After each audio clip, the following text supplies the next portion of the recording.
Bom, da pontuação, o que mais é importante, ok, pessoal, é você pensar nos casos mais importantes de vírgula dentro da oração, tá?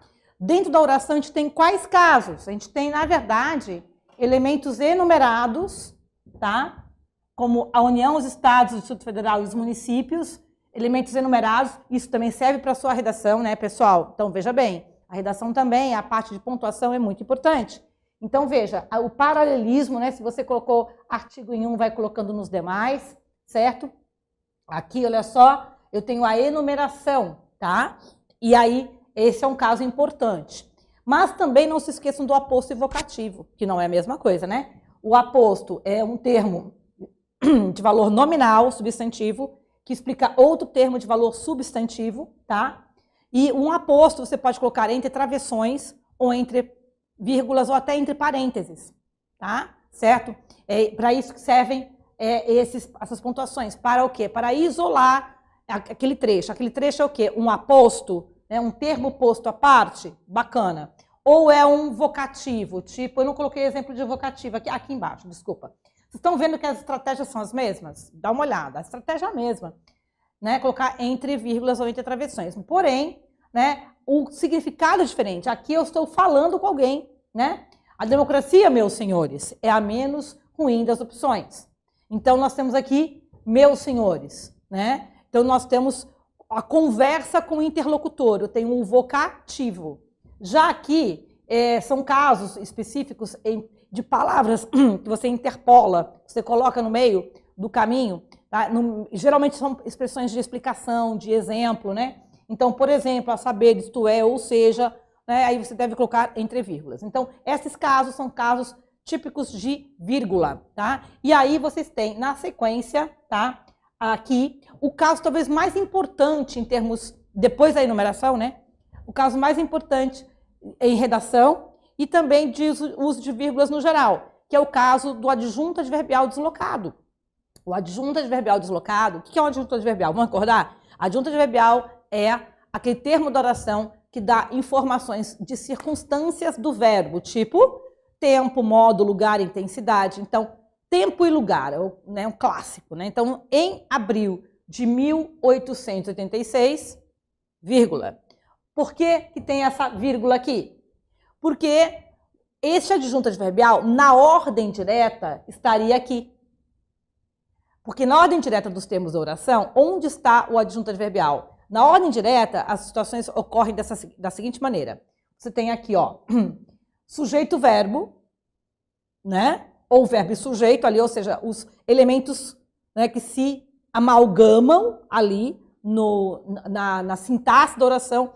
E o adjunto adverbial, gente, é um termo acessório. Você fala se quiser, entendeu? Você usa se quiser. É uma informação extra que você coloca no texto. Logo, se é uma informação extra e você pode retirar por retirar, você coloca com vírgulas, ok? Agora, professor, é sempre? Não, ele tem que ter uma certa extensão. Isso quer dizer o quê? Que ele tem que ter 2, 3 sílabas, 3, 4 sílabas, 3, 4 palavras. Em abril de 1886, eu tenho 4 palavras, portanto, eu tenho uma expressão longa. Então, vírgula aqui. Note que, tá, não precisa ser só tempo, né? Diante do exposto, né? Do exposto, vírgula. O autor em abril de 2003, né? Certo? Então, vocês estão vendo que é uma série de expressões a mais que você coloca para criar uma coesão textual, para dar uma informação extra, mas que não fazem parte do núcleo duro da sintaxe da oração, que é sujeito, verbo e complementos imediatos como objeto direto e indireto. Esse é o núcleo duro, né, que você vai grudando um termo no outro na oração. O que está em volta são os termos acessórios ou até termos que nem fazem, na verdade, parte da oração, no caso. Tá? Muito bem. Por último, há um caso de vírgula, que é, na verdade, já um jeito estilístico de usar a língua.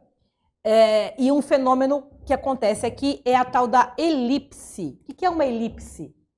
Não é na matemática, hein? Na matemática. A elipse na gramática é um termo subentendido, é um implícito, tá? E no caso aqui, eu tenho assim, ó, a Câmara compete autorizar a instauração de processo contra o presidente da República. Ao Senado compete julgar. Mas para não ficar repetitivo, este compete é trocado por uma vírgula. Você pode omitir o verbo, que é a parte mais importante de uma oração?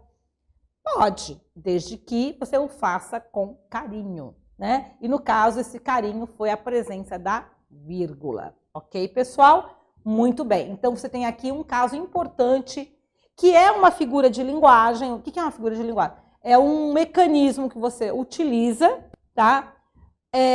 Para criar uma ênfase ou para não repetir uma palavra que já foi colocada.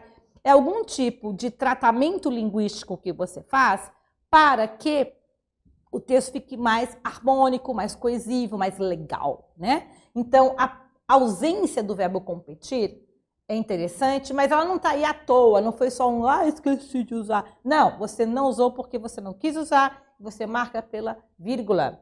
Também é chamado, em específico, elipse, é qualquer tipo de implícito linguístico.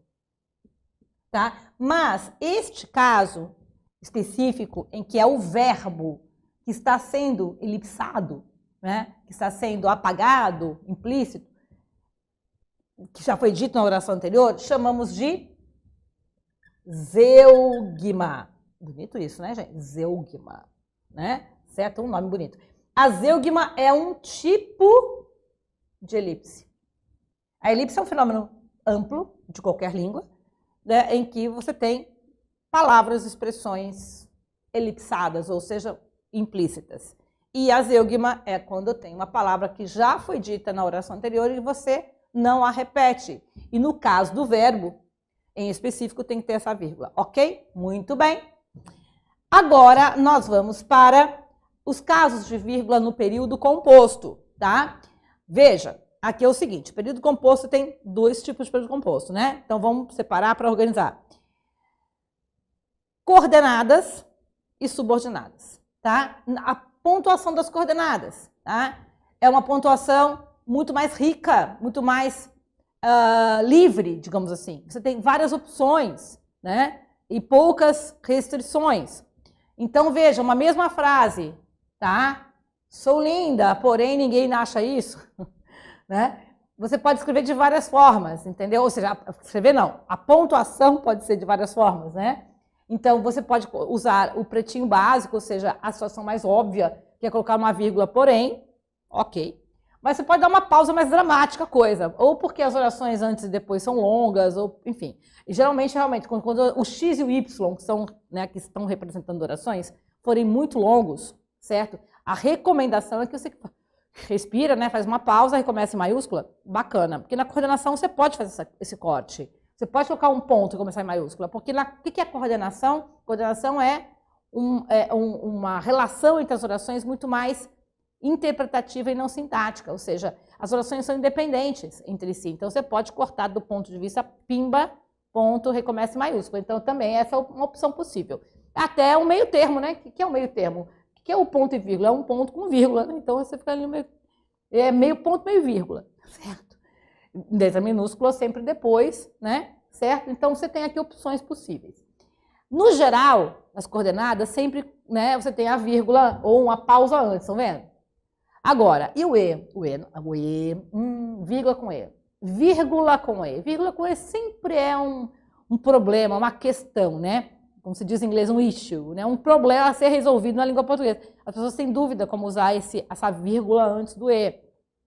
Seguinte, há um caso, tá? São 3 casos de vírgula com E, mas me interessa aqui, né, falar do mais concreto, né? O mais pacificado nas gramáticas, o mais cobrado nos concursos, que é exatamente a vírgula com E, com orações coordenadas de sujeito diferente. Então, veja, o governo tenta conter a inflação e o povo tenta sobreviver a ela.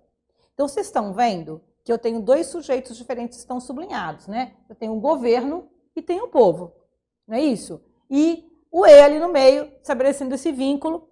E há uma simultaneidade, né? É um eixo de simultaneidade, não é isso? Né? Mas os tópicos frasais são diferentes, os sujeitos são diferentes, né? E aí a gente chama exatamente de vírgula com conjunção e sujeitos diferentes. Essa vírgula é bem-vinda, é exatamente o tópico da conversa mudou. Se o tópico da conversa aqui é falar do governo, já o tópico aqui tá, é falar do povo, sobre a ótica do povo, e aqui sobre a ótica do governo.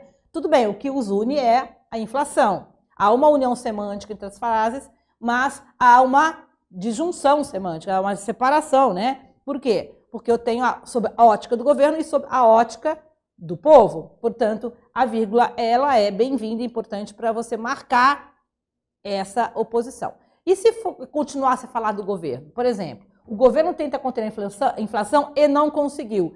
Aí é que não pode, entendeu? Não pode, vírgula, com E, quando o sujeito das duas orações é o mesmo. Entende? Então, fique esperto para isso. Muito bem, e o último caso é o caso das orações subordinadas adverbiais, aquela tabelinha da aula passada, né, das orações, das conjunções adverbiais, se, quando, embora, ainda que, mesmo que, para que, né? Se você coloca antes, se essas orações subordinadas estão antes da oração principal, ou seja, se você inverte, se a oração principal está por último, é óbvio que você vai colocar, vai meter uma vírgula ali, mas com certeza, né, pessoal? Então, vai ter que ter uma vírgula ali. Então, vocês têm aqui, opa, achei meu passador, né? As vírgulas mais importantes dentro de uma oração.